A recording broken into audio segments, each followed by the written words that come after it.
राधानगरी तालुक्यातील दुर्ग मानवाड गावाच्या यात्रेत भेलचे पैसे न दिल्याच्या कारणास्तव भेळ विक्रेत्यांनी केलेल्या चाकू हल्ल्यात दोघेजण जखमी झाले। या प्रकरणी कोल्हापूर येथील राजवीर भोसले व राहुल भोसले यांच्यावर राधानगरी पोलीस ठाण्यात गुन्हा दाखल करण्यात आलाय।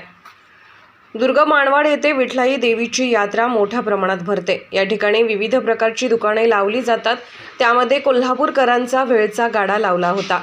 दरम्यान कसबा तारळे येथील उदय कृष्णाजी पाटील हे भेळ खाण्यासाठी राहुल भोसले या भेळ चालकाच्या गाड्यावर गेले।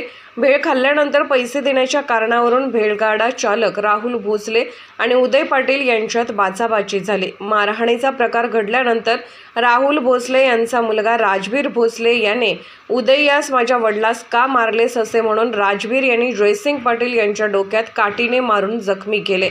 या हल्ल्यात जयसिंग पाटील यांच्या छातीत डाव्या बाजूला चाकूने भोसल्याने गंभीर दुखापत झाली। याबाबतची फिर्याद जयसिंग पाटील यांनी राधानगरी पोलीस स्टेशनला दिली। त्यावरून राधानगरी पोलिसांनी राहुल भोसले व त्यांचा मुलगा राजवीर भोसले यांच्यावर गुन्हा दाखल केलाय।